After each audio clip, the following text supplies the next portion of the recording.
설원이 그 옛날 서울 강남의 고급 갤러리 앞에서 멈췄다. 늦가을 햇살이 유리창에 반사되어 금색으로 빛나던 그날, 그곳에는 두 사람이 있었다.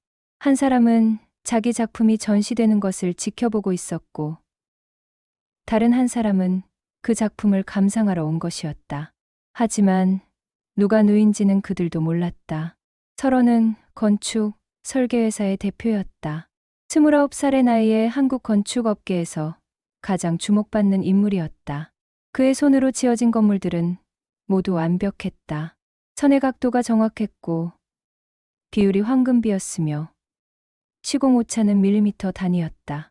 사람들은 설원의 설계에서 인간다운 따뜻함을 찾지 못했다. 대신 찾은 것은 기계적 완벽함이었다. 그런데 그것이 설원이 원하던 것이었다. 완벽함이 곧 자신의 가치라고 믿었기 때문이다. 하지만 그 완벽함 뒤에는 다른 설원이 숨어 있었다. 깊은 밤 혼자만의 시간에 그는 그림을 그렸다. 왜곡되고 불규칙하며 감정으로 가득한 그림들. 마음이 부서질 때마다 손이 움직여 캔버스를 채웠다.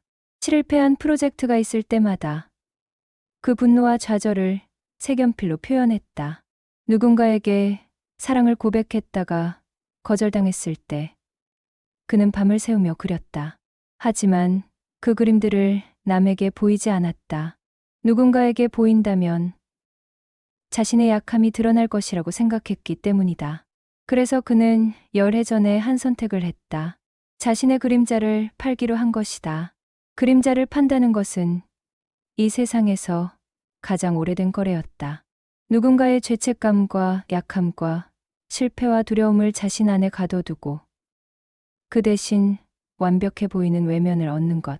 거래는 선택이 아니라 거래자의 흡수였다. 자신의 모든 불완전함을 누군가에게 넘기고 그 대신 강인한 외면을 얻는 것. 그것이 설원의 선택이었다. 그리고 10년 동안 그 거래는 효과적이었다. 그는 완벽한 사람이 되었다. 사람들은 그를 존경했고 그를 두려워했다. 하지만 그날 그 갤러리 앞에서 설원은 처음으로 자신의 부족함을 느꼈다. 어떤 여자 때문이었다. 그 여자는 갤러리의 정중앙에 서 있었다. 긴 생머리를 풀어헤친 모습이었고 그 뒷모습만으로도 뭔가 특이했다. 그녀의 그림자가 벽에 드리워져 있었는데 그것이 유독 짙었다. 아니, 다시 생각해보니 그 어둠은 그림자를 넘어서는 무언가였다. 그것은 감정이었다. 그것은 삶이었다. 수많은 밤들이 모여서 만든 검은색, 수많은 눈물들이 모여서 만든 무게. 설원은 그 무게를 벽 위에서 본 것만으로도 어떤 것인지 알 수 있었다. 설원은 갤러리 안으로 들어갔다. 그 순간 여자가 돌아봤다. 긴 생머리를 날리며 한편 하윤은 그 갤러리에서 자신의 작품 3점을 전시 중이었다. 27살의 독립 큐레이터이자 설치 미술가였다. 그녀는 완벽함을 추구했다. 하지만 설원과는 달랐다. 그녀의 완벽함은 감정으로 가득했다. 매 작품에는 그녀의 일부가 들어있었고 관객들은 그 그림들 앞에서 자신도 모르게 눈물을 흘렸다. 그녀의 작품은 공중에 떠 있는 것이 아니라 관객의 심장을 건드리는 것이었다. 하지만 하윤도 자신의 약한 면을 가지고 있었다. 그녀의 완벽함은 자기 기만에서 비롯된 것이었다. 자신은 충분히 많은 사람을 사랑하고 있다고, 자신은 충분히 열려 있다고 스스로를 속였다. 하지만 사실 그녀는 두려움 많은 사람이었다. 진정한 사랑을 할 수 없을까봐, 누군가에게 완전히 열렸을 때 버림받을까봐 두려워했다. 그래서 자신의 감정을 표현하는 것은 캔버스 위에서만 했다. 현실에서는 절대로. 현실에서 자신은 완벽한 척 했다. 친절한 척, 따뜻한 척, 사랑하는 척 했다. 그렇게 10년 전, 그녀도 거래를 했다. 자신의 그림자를 팔고 그 대신 타인을 사랑하는 척하는 완벽한 능력을 얻었다. 설원이 갤러리 안으로 들어선 순간 하윤은 그를 느꼈다. 어떤 공기가 변했다. 마치 차가운 손이 자신의 등을 건드린 것 같은 느낌.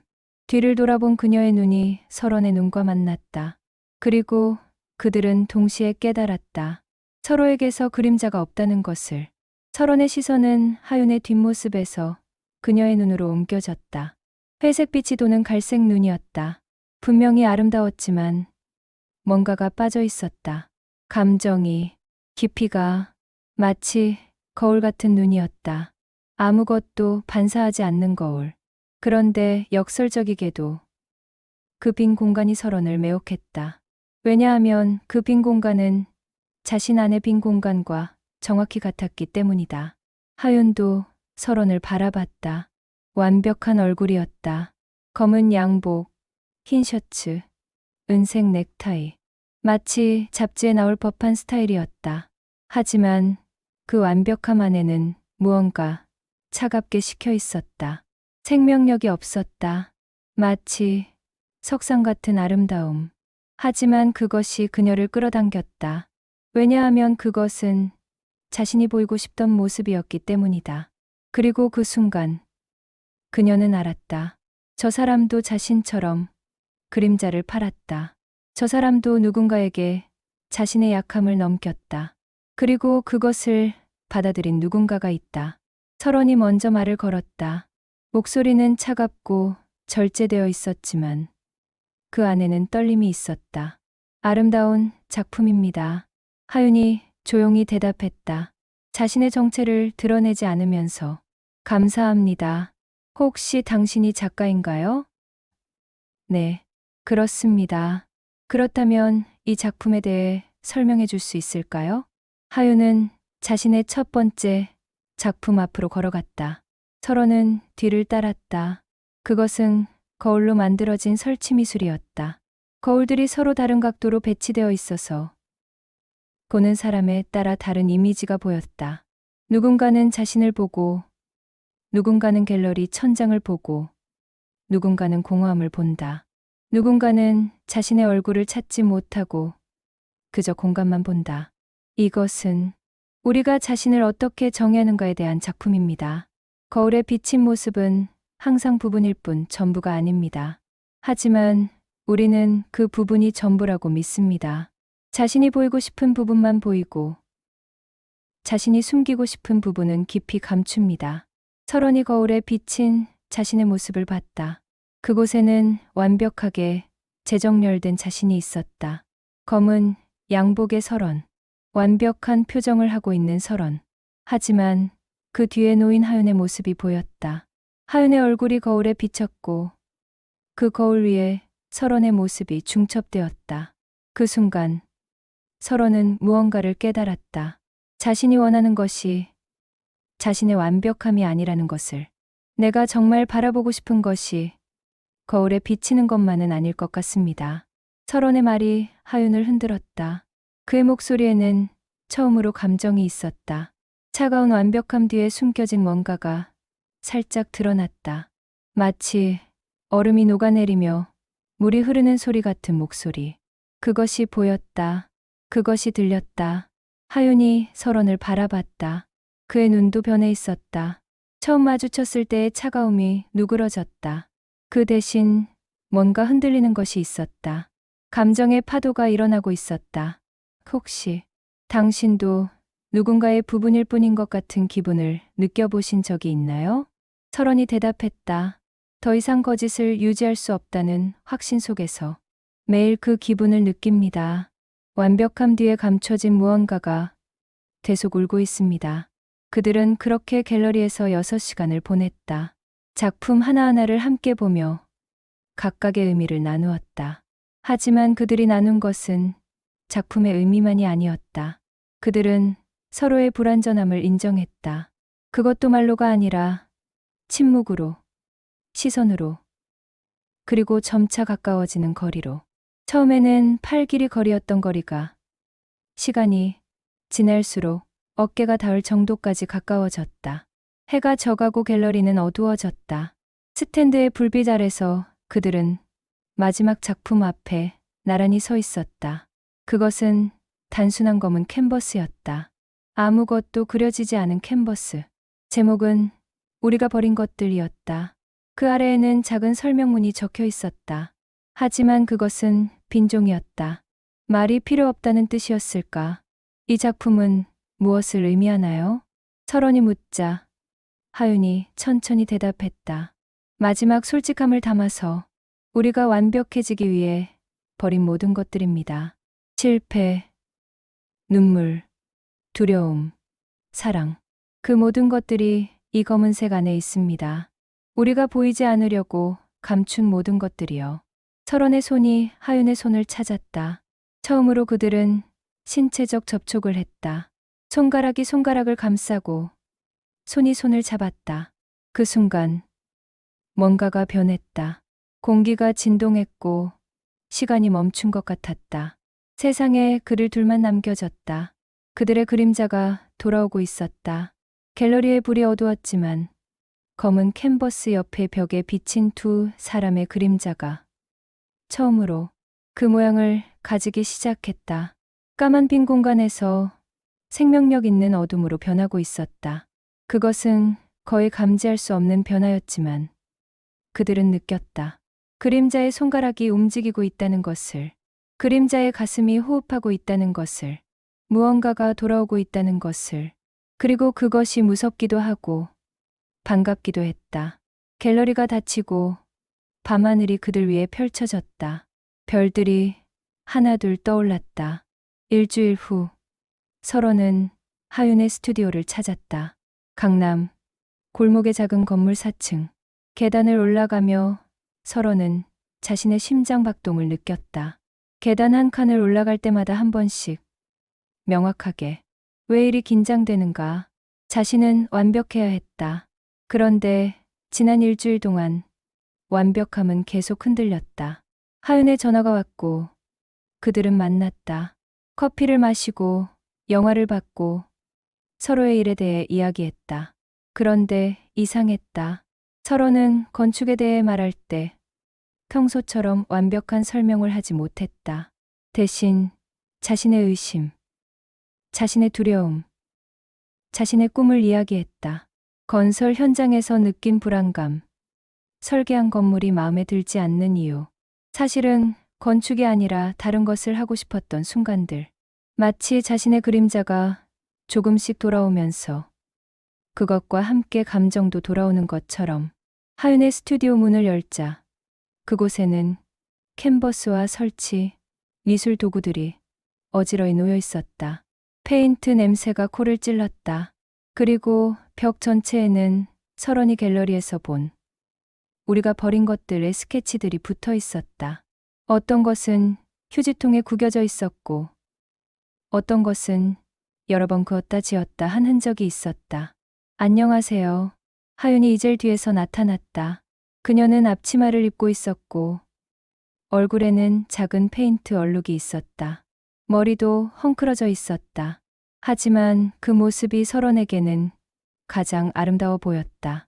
왜냐하면 그것은 진실한 모습이었기 때문이다. 무언가를 진정으로 만들고 있는 사람의 모습. 나는 당신에게서 뭔가 이상한 점을 발견했어요. 우리가 처음 만났을 때 하윤이 천천히 말을 시작했다. 설원은 소파에 앉아 그녀를 바라봤다. 그 소파의 팔에는 물감이 묻어 있었다. 당신의 그림자가 없었어요. 일반적인 그림자 말이 아니라 감정적인 그림자가.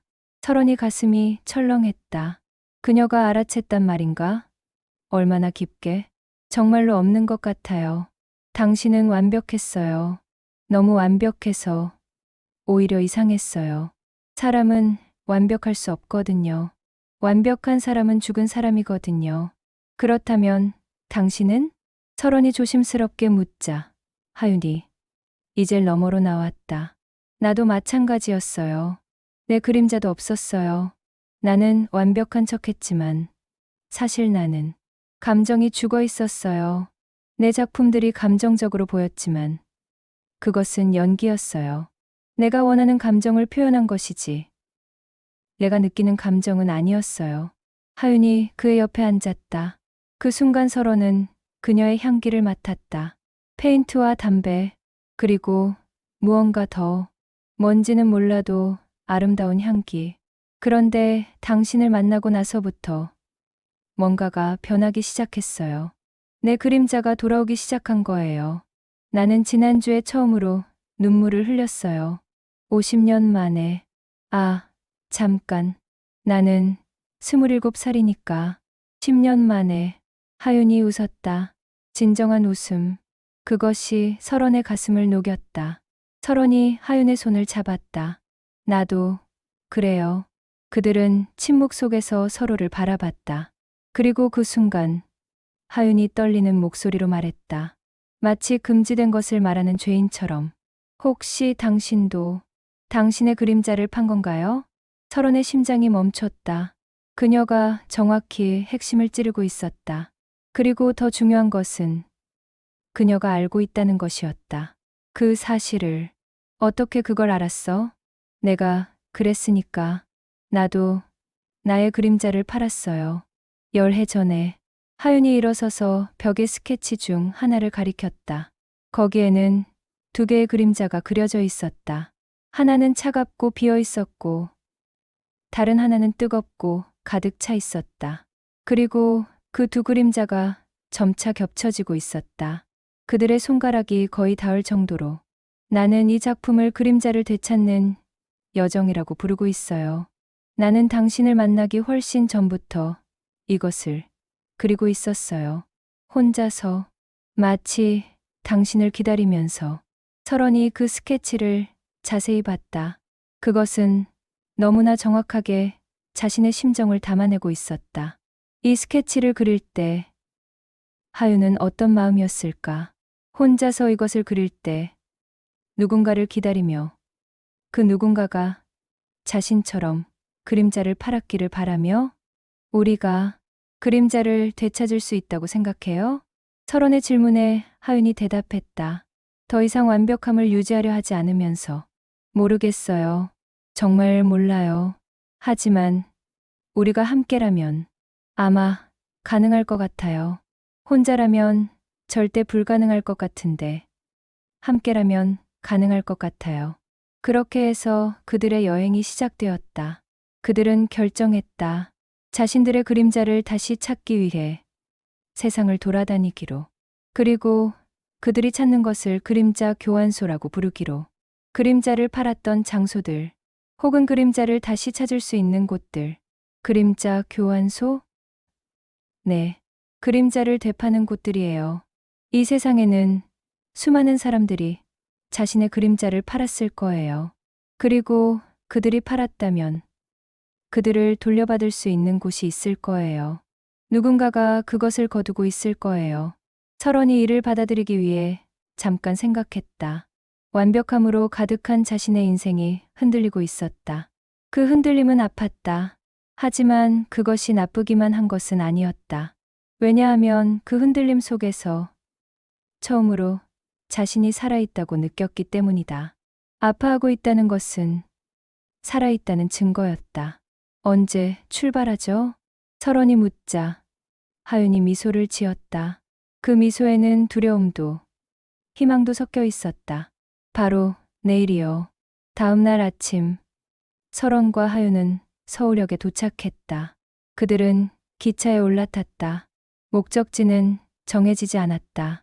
다만 그들은 여행 중에 그림자를 되찾을 수 있는 곳들을 찾기로 했다.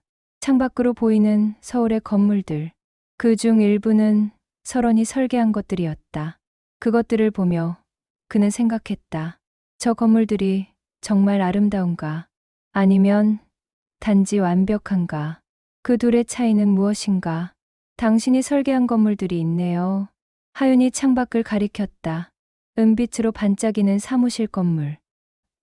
네, 그렇습니다. 아름다워요. 완벽합니다. 아름다운지는 모르겠어요. 아름다움과 완벽함의 차이가 뭐라고 생각해요? 설원이 생각했다. 이 질문을 처음 받는 것 같았다. 아름다움은 불완전함 속에서 비롯되는 것 같아요.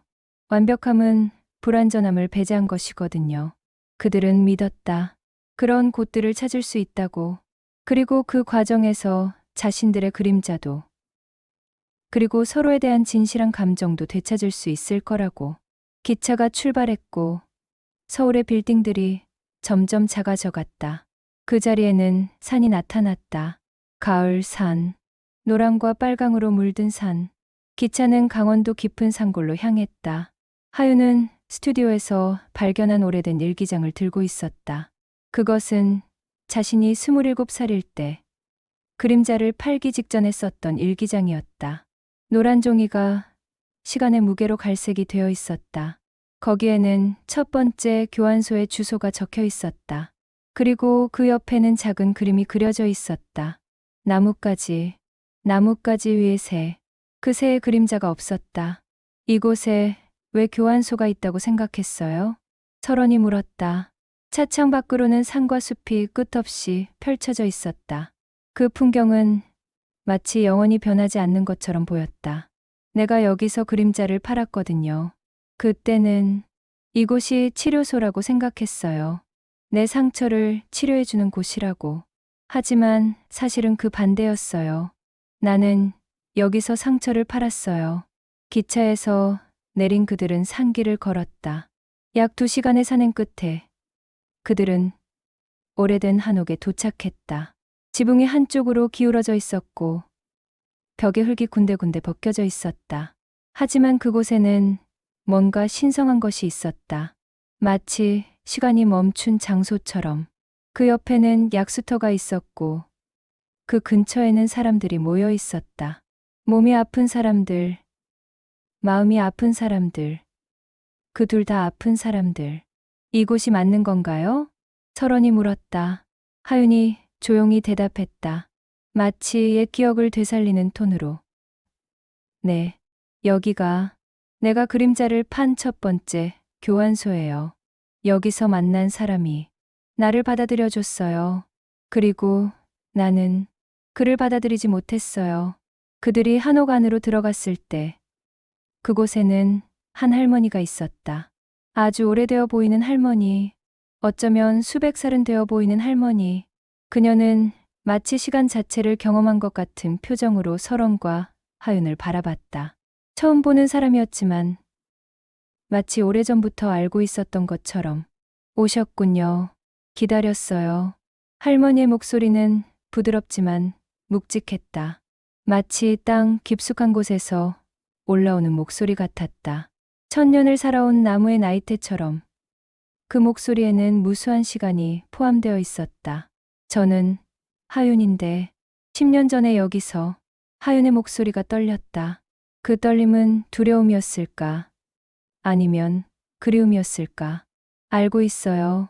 당신의 그림자를 가져갔던 사람이 나야. 그리고 지금 그 그림자를 돌려주려고 왔지. 마침내 할머니가 한옥 안쪽으로 걸어갔다. 그녀는 마치 무언가를 알고 있는 것처럼 움직였다. 마치 이 모든 것이 예정되어 있었던 것처럼. 설원은 하윤의 손을 잡았다. 그 손은 차갑게 식어 있었다. 몇 분 후 할머니는 돌아왔다. 그녀는 작은 상자를 들고 있었다. 나무로 만든 상자. 그 위에는 글씨가 새겨져 있었다. 하윤의 그림자. 이것이 내 그림자인가요? 그렇지. 당신이 열해 전에 이곳에서 팔았던 그림자야. 하지만 당신이 알아야 할 것은 그림자는 당신을 버리지 않았다는 거야. 그림자는 계속 당신의 곁에 있었어. 당신이 버린 거지. 그림자가 당신을 떠난 게 아니라. 할머니가 상자를 하윤에게 건넸다. 상자는 예상과 달리 무거웠다. 마치 수천 개의 감정을 담은 무게였다. 하윤이 상자를 열려고 했지만 할머니가 말렸다. 아직이야. 당신이 진정으로 준비되었을 때만 열 수 있어. 그리고 그것은 혼자가 아니라 누군가와 함께일 때야. 할머니가 설원을 바라봤다. 그리고 당신, 설원이라고 들었습니다. 당신도 당신의 그림자를 팔았군요. 그 목소리에서 느껴져. 네, 저도 10년 전에. 어디서? 서울의 어느 고급 음식점에서. 저는 그곳에서 한 사람을 만났고 그가 저의 불완전함을 받아주지 않았어요. 그래서 저는 결정했어요. 다시는 누군가를 실망시키지 않겠다고. 할머니가 고개를 끄덕였다. 그곳도 교환소 중 하나겠군요. 이 세상에는 수많은 교환소가 있어. 어떤 곳은 산에 있고, 어떤 곳은 도시에 있고, 어떤 곳은 물속에 있어. 그림자를 팔고 싶은 사람들의 바람이 닿는 모든 곳이 교환소가 되지. 할머니는 이제를 가리켰다. 거기에는 지도가 펼쳐져 있었다. 한국 지도였다. 그리고 그 위에는 붉은색 점들이 표시되어 있었다. 수십 개의 점들. 당신들이 찾아야 할 교환소들이야. 이 모든 곳에 누군가가 있을 거야. 그리고 그들은 당신들의 그림자를 가지고 있을 거야. 당신들이 찾아올 때까지 기다리면서 서론이 지도를 자세히 봤다. 점들이 마치 별처럼 보였다. 그리고 그 별들을 연결하면 어떤 형태가 될까? 그것이 궁금했다. 그림자를 돌려주는 과정은 고통스러워. 왜냐하면 당신은 그 고통을 다시 느껴야 하기 때문이야. 하지만 그 고통을 통해서만 당신은 다시 온전한 사람이 될 수 있어. 그리고 다시 온전한 사람이 되었을 때 당신은 누군가를 온전히 사랑할 수 있게 되지. 할머니가 그들에게 차를 대접했다. 그 차는 약간의 쓴맛이 있었고 향기로웠다. 마시면서 서로는 자신의 심장의 고동을 느꼈다. 당신들이 이 여행을 마치면 당신들은 완벽하지는 않을 거야. 오히려 더 불완전해질 거야. 하지만 그 불완전함이 사랑이 될 거야. 그리고 그 사랑이 당신들을 구원할 거야. 하윤이 물었다. 혹시 당신은 누구세요? 할머니가 미소를 지었다. 그 미소는 마치 슬픔 자체였다. 나는 그림자를 거두는 사람일 뿐이야. 지금은 거두고 있고 언젠가는 돌려주는 역할을 하지. 그것이 내 숙명이야. 그들이 한옥을 나갔을 때 해는 지고 있었다. 산 위로 떨어지는 해, 그 빛 속에서 하윤의 그림자가 벽에 비쳤다. 전과는 달라진 그림자. 이제 그것은 살아 움직이는 그림자였다. 마치 새가 날개짓을 하듯 그림자가 움직였다. 당신은 다음은 어디로 갈 거예요? 설원이 물었다. 하윤이 자신의 수첩을 펼쳤다. 거기에는 여러 개의 주소가 적혀 있었다. 다음 교환소는 서울로 다시 가야 해요. 당신의 그림자가 그곳에 있을 것 같아요. 왜 그렇게 생각해요? 직감이에요. 그리고 내 작품, 우리가 버린 것들의 두 번째 스케치가 거기 지도를 그렸거든요. 기차 위에서 하윤은 두 번째 스케치를 보여줬다. 거기에는 도시의 야경이 그려져 있었다. 그 도시의 한복판에는 음악당이 있었다. 그리고 그 음악당 앞에 두 개의 그림자가 겹쳐져 있었다. 서울로 돌아온 그들은 음악당 앞에 섰다. 오래된 건물이었다. 1970년대에 지어진 음악당. 그 건물은 많은 공연을 받고 많은 눈물을 흘렸다. 서로는 이 건물의 리모델링을 수주했던 때를 기억했다. 하지만 그는 그 프로젝트를 거절했었다. 왜냐하면 그는 이 건물의 아름다움을 파괴하고 싶지 않았기 때문이다. 그렇다면 그것이 완벽함에서 벗어나는 것이었을까? 여기에요? 설원이 물었다. 네. 내가 여기서 처음으로 누군가를 사랑한 적이 있어요. 그것도 전혀 준비되지 않은 상태에서. 하윤의 목소리에 슬픔이 있었다. 무슨 일이 있었어요? 그때 나는 30살이 아니라 17살이었어요. 아직 아무것도 모르던 나이. 나는 여기서 음악회를 봤어요. 클래식 피아노 공연. 그리고 그 공연을 하던 사람을 사랑했어요. 설원이 그녀를 바라봤다. 한 번의 공연으로? 네. 한 번의 공연으로 평생을 사랑할 수 있는 사람을 만났어요. 그 사람의 손가락이 건반을 칠 때 나는 느꼈어요. 그 사람은 완벽하지 않다는 걸. 그 사람은 한 음을 틀렸어요. 아주 작은 음. 아마 관객의 99%는 못 들었을 거예요. 하지만 나는 들었어요. 그리고 그 틀린 음이 나를 사로잡았어요. 그 사람은 내가 존재한다는 것을 몰랐어요. 공연이 끝난 후 나는 사건에 가까운 실수를 했어요. 나는 그 사람의 집을 찾아갔어요. 어떻게 그럴 수가. 나는 미쳤어요. 사랑에 미쳤어요. 그리고 그 사람은 나를 환영하지 않았어요. 오히려 겁을 먹었어요. 나는 그 순간 내 마음이 부서지는 것을 느꼈어요. 완벽한 사랑을 줄 수 없는 자신이, 완벽하지 않은 방식으로 사랑을 표현한 자신이 너무나 초라했어요. 그래서 나는 결정했어요. 다시는 누군가를 사랑하지 않겠다고. 그 대신 내가 사랑하는 척하는 능력을 팔겠다고. 그리고 나는 그것을 팔았어요. 설원이 하윤의 손을 잡았다. 그 손이 떨리고 있었다. 그 사람 이름이 뭐예요? 민준. 피아니스트 민준. 설원이 음악당 입구를 보았다. 거기에는 현재 공연 안내문이 붙어 있었다. 그달의 공연자 이름이 있었다. 피아니스트 민준. 설원의 눈이 커졌다. 하윤. 보세요. 하윤이 천천히 고개를 들었다. 그리고 그 안내문을 봤다. 그녀의 표정이 확 굳었다. 오늘 공연이 있어요? 네. 오늘 밤 8시에. 그들은 표를 샀다. 어떤 말도 나누지 않으면서 마치 무언가 거대한 숙명이 그들을 밀어붙이고 있는 것처럼 공연장에 들어가니 이미 관객들이 많이 차 있었다. 그들은 중간석에 앉았다. 조명이 어두워졌다. 스팟라이트가 피아노를 비추었다. 그리고 한 남자가 무대 위에 나타났다. 민준이었다. 그는 여전히 아름다웠다. 10년이 지났지만 여전히. 하지만 이제 그의 손에는 굳은 살이 있었고 그의 얼굴에는 주름이 있었다. 그의 눈에는 슬픔이 있었다. 마치 누군가를 잃은 듯한 슬픔. 그가 피아노 벤치에 앉았다. 손가락이 건반 위에 올려졌다. 그리고 그가 연주하기 시작했을 때 하윤은 울기 시작했다. 무성의 울음. 눈물이 흘러내렸다. 그 음악은 애절했다. 마치 누군가를 기다리고 있는 듯한 음악, 혹은 누군가를 잃어버린 듯한 음악. 서로는 그 음악을 들으면서 자신의 심장이 무너지는 것을 느꼈다. 왜냐하면 그 음악에는 진실이 있었기 때문이다. 완벽함이 아니라 불완전함 속에서 만들어진 음악. 공연이 끝났을 때 관객들은 서 있어서 박수를 쳤다. 스탠딩 오베이션. 민주는 무대 위에서 고개를 숙였다. 그때 그의 눈이 객석을 훑었다. 마치 누군가를 찾고 있는 듯이.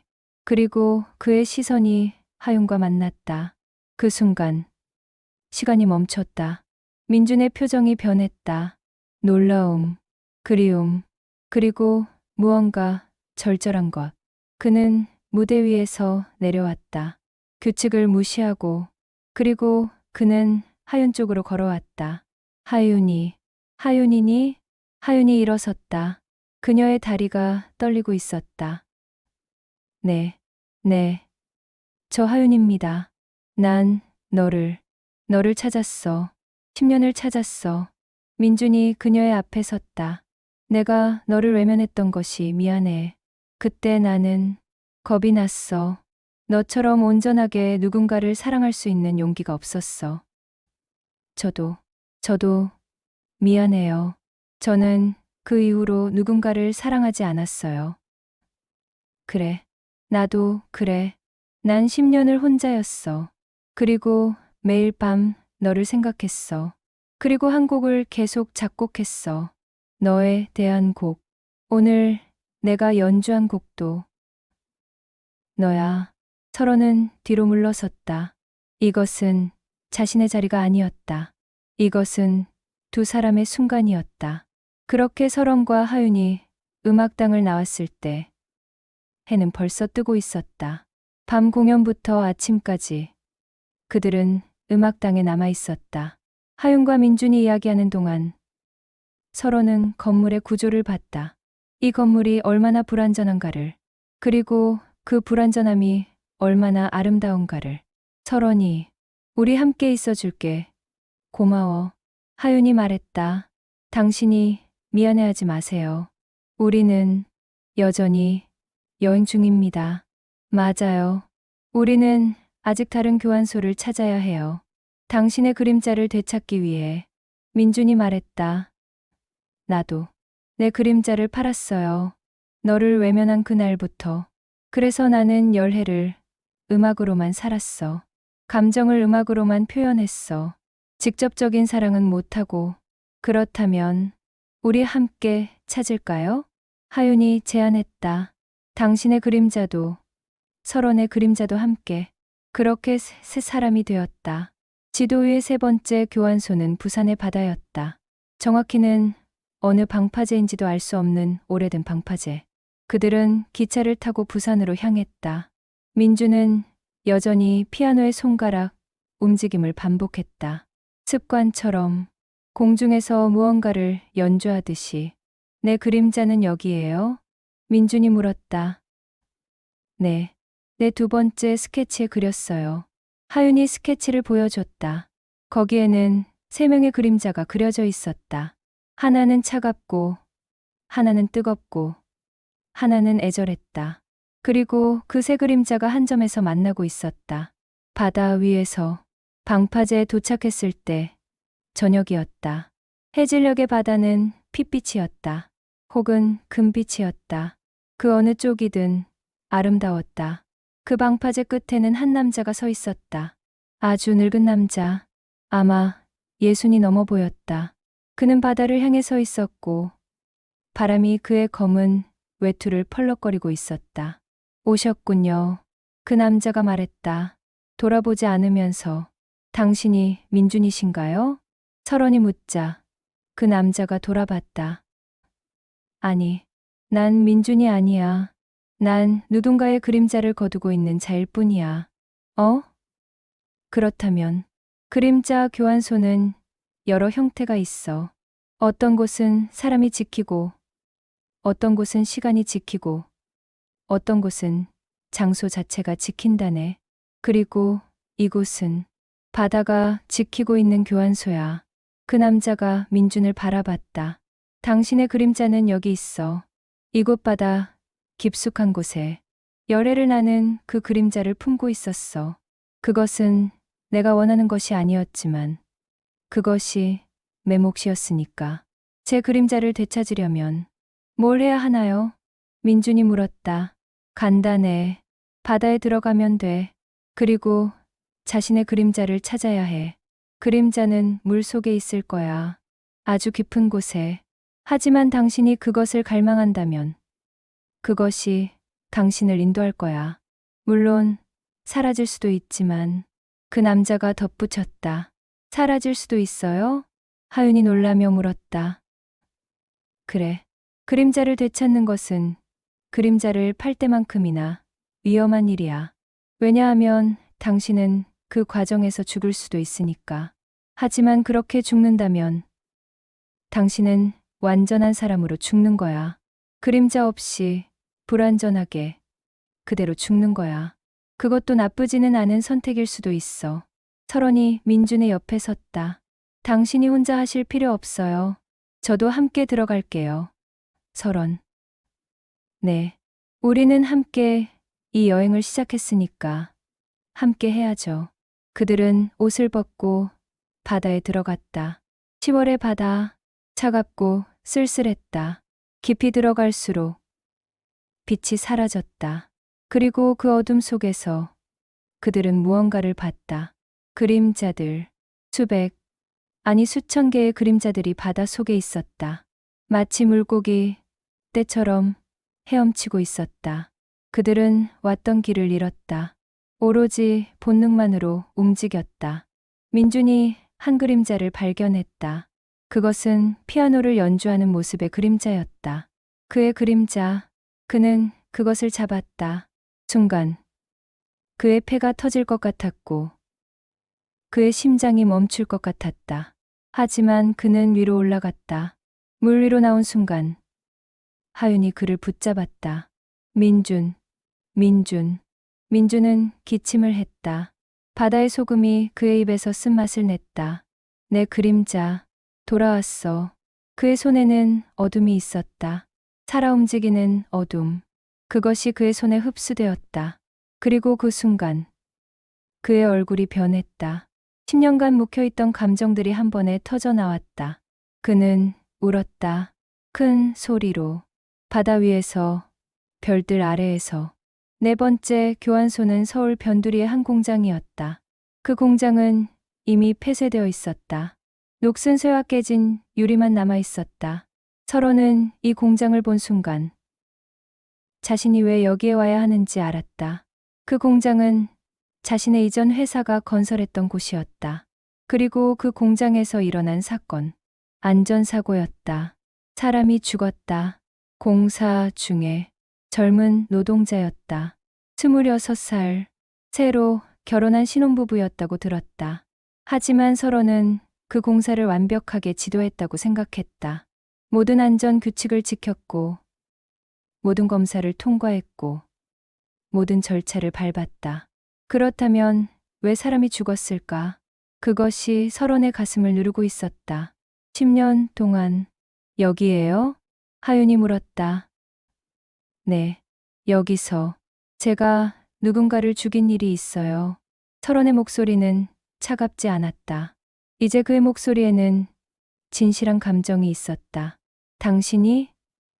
그럴 리가. 안전사고였어요. 하지만 그건 제 탓이었어요. 왜냐하면 제가 한 노동자의 제안을 무시했거든요. 그는 한 부분이 위험하다고 했어요. 하지만 그것은 설계에 따르면 완벽했어요. 그래서 저는 그의 말을 들어주지 않았어요. 그리고 그는 죽었어요. 민준이 그의 어깨에 손을 올렸다. 그 이후로 당신은 어떻게 지냈어? 저는 그것을 잊으려고 했어요. 완벽한 척하면서 그 노동자를 생각하지 않으려고 노력했어요. 하지만 그는 계속 나타났어요. 제 꿈에서. 그들이 폐쇄된 공장 안으로 들어갔다. 안에는 먼지가 가득했다. 그리고 벽에는 무언가가 붙어 있었다. 사진. 그 죽은 노동자의 사진. 젊은 얼굴, 밝은 눈, 그리고 아내와 함께 찍은 사진. 이것은 누가 붙인 건가요? 하윤이 물었다. 그때 벽에서 소리가 났다. 누군가가 나타났다. 한 중년 남자. 그는 그 사진을 보호하듯 서 있었다. 오셨군요. 설원님. 설원이 알아봤다. 당신은 김호의 아버지? 그렇습니다. 제 아들 김호의 아버지입니다. 그 남자의 얼굴에는 깊은 주름이 있었다. 10년의 고통이 새겨진 얼굴. 저는 미안합니다. 설원이 말했다. 미안하다고요? 미안하면 제 아들이 돌아올까요? 아니요. 하지만 저는 정말로. 당신은 그 후에 어떻게 지냈어요? 대속 완벽한 건물을 지으셨나요? 대속 성공적인 건축가로 살아가셨나요? 그렇습니다. 저는 그렇군요. 당신은 완벽했고 제 아들은 죽었습니다. 이게 공정한가요? 설원이 대답하지 못했다. 제 아들의 그림자를 찾고 계신가요? 제 그림자를. 당신의 그림자는 여기에 있습니다.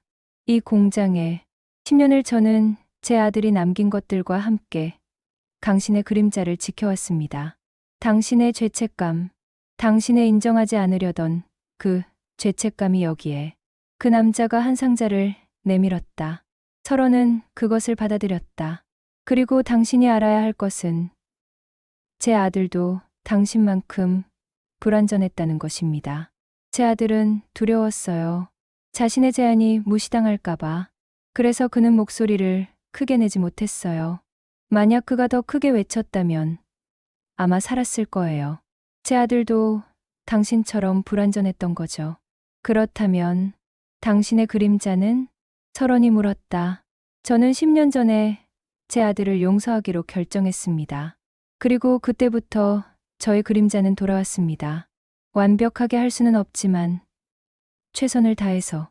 그렇게 저는 살고 있습니다. 남은 교환소는 하나였다. 그것은 하윤이 가장 두려워하던 곳이었다. 왜냐하면 그곳은 자신의 심장 한가운데이기 때문이었다. 자신의 스튜디오였다. 다시 돌아온 그곳에서 하윤은 자신의 모든 그림들을 대면했다. 10년 동안 그렸던 모든 그림들, 우리가 버린 것들의 모든 스케치들이 벽에 붙어 있었다. 이것들은 제 그림자를 찾기 위한 길표네요. 하윤이 중얼거렸다. 맞습니다. 뒤에서 할머니의 목소리가 들렸다. 강원도의 산에서 만났던 할머니가 거기에 있었다. 당신은 10년을 기다렸습니다. 당신의 그림자를 돌려받기를. 그리고 그 과정에서 당신은 누군가를 만났습니다. 할머니가 설원을 바라봤다. 그 누군가도 당신과 같은 상처를 가지고 있었습니다. 그리고 당신들은 함께 이 여정을 시작했습니다. 처음에는 그림자를 찾기 위해, 하지만 마지막에는 서로를 찾기 위해 할머니가 상자들을 꺼냈다. 5개의 상자, 5개의 그림자. 이제 당신들은 선택해야 합니다. 이 그림자들을 받아들일 것인가? 아니면 거부할 것인가? 받아들인다면 당신들은 다시 불완전해질 것입니다. 하지만 그 불완전함 속에서 당신들은 누군가를 온전히 사랑할 수 있을 것입니다. 설원이 먼저 한 상자를 집었다. 그것은 무거웠다. 10년의 무게, 10개의 상자 대신 한 개가 그 모든 것을 담고 있었다. 저는 받겠습니다. 제 불완전함을, 제 죄책감을, 제 두려움을, 모두를.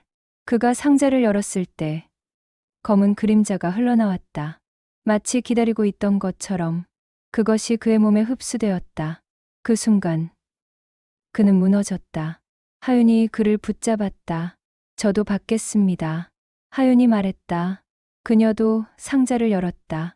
그녀의 그림자가 나왔다. 그것은 설원의 그림자와는 달랐다. 더 밝았다. 더 따뜻했다. 왜냐하면 그것은 사랑의 그림자이기도 했기 때문이었다. 민준도, 그리고 그 공장의 아버지도 자신들의 상자를 받았다. 마지막으로 설원과 하윤은 서로를 바라봤다. 이제 뭘까요? 하윤이 물었다. 이제는 우리가 다시 온전한 사람이 되었다는 것입니다. 설원이 대답했다. 하지만 우리는 여전히 불완전해요. 네. 하지만 이제 그 불완전함이 우리의 약함이 아니라 우리의 사랑이 되었습니다. 할머니가 다시 말했다. 당신들의 여행은 이제 끝입니다. 하지만 당신들의 삶은 이제 시작입니다. 정말의 삶, 불완전한 것들로 만들어진 삶, 그리고 그 불완전함으로 인해 누군가를 사랑할 수 있는 삶. 여행에서 돌아온 후 모든 것이 변했다. 그들은 같은 사람이 아니었다. 하지만 다르지만 나았다. 설원은 자신의 건축회사를 정리하고 새로운 일을 시작했다. 그는 불완전한 건축을 설계하기 시작했다. 금이 간 벽, 비뚤어진 기둥, 불규칙한 창문. 사람들은 처음에는 이해하지 못했다. 하지만 점차 그의 건축은 사람들의 가슴을 건드렸다. 왜냐하면 그 안에는 인간다운 따뜻함이 있었기 때문이다. 하윤은 계속 미술가로 활동했다. 하지만 이제 그녀의 작품에는 더 이상 거울이 없었다. 대신 있는 것은 열린 문들, 누군가가 들어올 수 있는 문들. 그녀의 전시회는 성공했다. 관객들은 그 그림들 앞에서 울었다. 민주는 음악을 계속했다. 하지만 이제 그는 혼자가 아니었다. 하윤이 옆에 있었다. 그들은 함께 공연했다. 피아노와 미술의 협력. 그것은 완벽했다. 아니, 완벽하지는 않았다. 하지만 그것은 아름다웠다. 설원과 하윤은 함께 살기로 결정했다. 처음에는 설원의 아파트에서, 나중에는 자신들이 함께 지은 작은 집에서. 이 집은 완벽해요? 하윤이 묻자 설원이 웃었다. 아니요. 이 집은 불완전합니다. 하지만 우리가 여기에 사는 동안 이 집은 완벽해질 거예요. 아니, 완벽해지는 게 아니라 사랑으로 가득해질 거예요. 그들은 그 집에서 조용히 살았다. 심한 싸움도 했고 깊이 화해도 했다. 때로는 함께 울었고 때로는 함께 웃었다. 완벽하지 않은 사랑. 하지만 정직한 사랑. 어느 날 설원은 하윤의 손을 잡고 무릎을 꿇었다. 나를 아내로 삼아주시겠어요? 하윤이 웃으며 고개를 끄덕였다. 네. 완벽하지는 않지만 당신과 함께 불완전하게 사는 것이 좋아요. 1년이 지났다. 그들은 다시 한번 여행을 시작했다. 이번에는 처음 방문했던 모든 장소들을 다시 돌아보기 위해. 그리고 거기서 누군가를 만났다. 강원도의 산에서 그들은 다른 사람들을 만났다. 자신들의 그림자를 찾으러 온 사람들. 설원과 하윤은 그들을 지도했다. 자신들이 배웠던 것들을 나누었다. 당신들이 아니었다면 나는 아직도 완벽함 속에서 죽어 있었을 거예요. 설원이 말했다. 맞아요. 우리는 서로의 그림자를 돌려주는 것을 도와줬어요. 하윤이 덧붙였다. 음악당에서 민주는 새로운 곡을 초연했다. 그림자를 되찾는 여정이라는 제목의 곡. 그 곡은 완벽했다. 아니, 완벽하지 않았다. 한 음이 틀렸었다. 그 예전에 틀렸던 음처럼. 하지만 관객들은 박수를 쳤다. 왜냐하면 그 틀린 음이 이 곡을 사랑스럽게 만들었기 때문이다. 부산의 바다에서 그들은 다시 들어갔다. 이번에는 그림자를 찾으러 온 다른 사람들과 함께. 그 과정에서 설원은 죽을 뻔했다. 폐가 터질 것 같았고 심장이 멈출 것 같았다. 하지만 그를 위해 누군가가 물을 켰다. 하윤이었다. 난 당신을 잃을 수 없어요. 당신은 제 그림자를 돌려준 사람이거든요. 하윤이 울며 말했다. 설원은 살아났다. 하윤의 사랑 때문에. 마지막으로 그들은 폐쇄된 공장으로 돌아갔다. 그곳에서 그 아버지를 다시 만났다. 설원님, 제가 용서하고 싶습니다. 그 아버지가 말했다. 무엇을 용서하시나요? 제가 당신의 아들을 죽였는데요. 당신도 당신의 아들을 잃었잖아요. 당신의 인간적인 아들을. 완벽함에 가두어진 당신의 아들을. 그래서 우리는 같은 고통을 겪었어요. 그래서 이제 우리는 용서할 수 있는 거예요. 두 남자가 포옹했다. 10년의 미움과 죄책감이 조용히 흘러내렸다. 5년 후, 설원과 하윤은 아이를 낳았다. 딸이었다. 그들은 그 딸의 이름을 그림이라고 지었다. 왜냐하면 그 아이는 그들의 불완전한 사랑으로부터 태어났기 때문이다. 우리 딸의 그림자가 없어요. 신생아를 보며 하윤이 말했다. 아니요. 있어요. 정말 검고 정말 예쁜 그림자가. 설원이 대답했다. 그리고 그 순간 신생아의 벽 위의 그림자가 움직였다. 완전하게, 불완전하게, 살아있는 그림자로. 그들은 딸에게 약속했다. 당신은 절대로 당신의 그림자를 팔지 않아도 된다고. 당신은 불완전해도 된다고. 당신은 약할 수 있고, 실패할 수 있고, 울 수도 있다고. 갤러리에서 하윤의 마지막 전시회가 열렸다. 우리가 되찾은 것들이라는 제목의 전시회. 거기에는 5개의 그림자가 있었다. 하나는 차갑고, 하나는 뜨겁고, 하나는 애절하고, 하나는 깊고, 하나는 따뜻했다. 그리고 모든 그림자가 한 점에서 만나고 있었다. 이것이 당신의 마지막 작품이에요? 누군가가 물었다. 네, 이것이 마지막입니다. 이제 저는 더 이상 그림을 그릴 필요가 없어요. 왜냐하면 제 삶이 그림이 되었거든요. 전시회 마지막 날, 설원은 모든 사람들 앞에서 하윤에게 말했다. 당신과 만나기 전에 나는 완벽한 척했습니다. 그리고 당신은 내가 완벽하지 않다는 것을 알아봤습니다. 그리고 당신은 나를 그렇게 받아주기로 결정했습니다. 불완전하게. 그렇게 나는 살아났습니다. 정말로. 하윤이 그에게 대답했다. 당신도 저를 살려줬어요. 제가 당신을 만나기 전에 저는 연기를 하고 있었어요. 완벽한 척하면서. 하지만 당신은 저의 연기 너머를 봤어요. 그리고 저의 진실을 받아줬어요. 그렇게 우리는 서로를 완성했어요. 완성이 아니라 불완전함을 함께 받아줬어요. 설원이 바로잡았다. 네, 그것이 더 정확해요. 민주는 음악을 멈추지 않았다. 매해 새로운 곡을 만들었다.